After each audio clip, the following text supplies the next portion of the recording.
Hello' everyone, কি খবৰ তোমালোকৰ? আশা কৰিছোঁ তোমালোক সকলোৱে ভালে কুশলে আছা। তোমালোকৰ 6 মাহিলী পৰীক্ষা কেনে চলি আছে কমেণ্ট কৰি জনাবা। নমস্কাৰ, মই দিগন্ত। আজিৰ ভিডিঅ'টো পৰীক্ষাৰ বাবে প্ৰস্তুতি চলাই থকা শিক্ষাৰ্থীসকলৰ বাবে সুপাৰ হেল্পফুল হ'ব। আজি আমি এখন উত্তম আৰু উন্নত মানৰ কুৱেশ্যন পেপাৰ লৈ আহিছোঁ, যি তোমালোকৰ পৰীক্ষাত ভাল নম্বৰ পোৱাত বহুত সহায়ক হ'ব। সকলো তথ্য ভালদৰে আয়ত্ত কৰিবলৈ তোমালোকে এই ভিডিঅ'টো সম্পূৰ্ণ কৰি শেষলৈকে চাবা।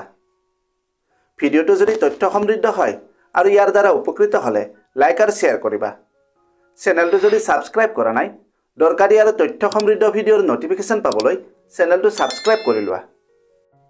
তোমালোকে ভিডিঅ' স্ক্ৰীনত এখন কুৱেশ্যন পেপাৰ দেখিবলৈ পাই আছা।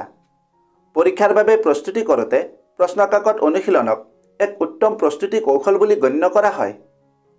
কুৱেশ্যন পেপাৰ প্ৰেক্টিছ কৰাৰ লাভ বহুত।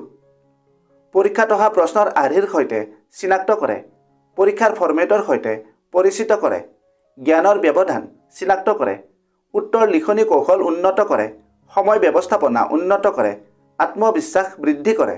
ইয়াৰ উপৰিও আৰু বহুতো লাভালাভ আছে। কুৱেশ্যন পেপাৰ প্ৰেক্টিছ কৰোঁতে এটা সময় নিৰ্ধাৰণ কৰি ল'বা। আৰু আটাইতকৈ গুৰুত্বপূৰ্ণ কথাটো হ'ল, কুৱেশ্যন পেপাৰ প্ৰেক্টিছ কৰাৰ কিছুমান টিপছ আছে। যদি সেই কৌশলমতে প্ৰেক্টিছ কৰা, তোমালোকৰ প্ৰস্তুতি বহু পৰিমাণে উন্নত হ'ব আৰু পৰীক্ষাত ভাল নম্বৰো পাবা। এই বিষয়ে ভিডিঅ' এটাত আলোচনা কৰিছিলোঁ। ভিডিঅ'ৰ লিংক ডেছক্ৰিপশ্যনত আছে, তোমালোকে ভিডিঅ'টো চাই ল'বা। আৰু যদি এই পেপাৰখনৰ PDF লাগে কমেণ্ট কৰিবা। লগতে তোমালোকৰ প্ৰস্তুতি কেনে চলি আছে এই বিষয়েও কমেণ্টত লিখিবা। এতিয়া তোমালোকে পেপাৰখন ভালদৰে চাই লোৱা।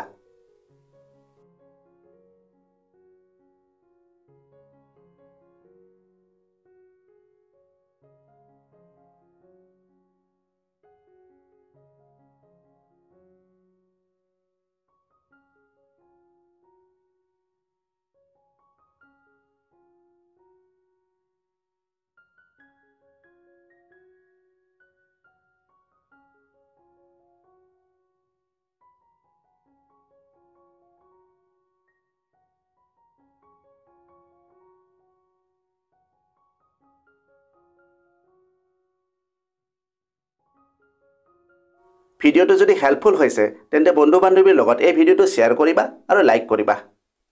আজিলৈ ইমানতে এৰিলোঁ। অতি সোনকালে আন এটা আকৰ্ষণীয় বিষয়ৰ সৈতে পুনৰ লগ পাম। ধন্যবাদ। Miyavi ka shortcut mehnat aur dedication, ye channel banai tera perfect foundation. Subscribe karo, join this ride, let's grow together side by side.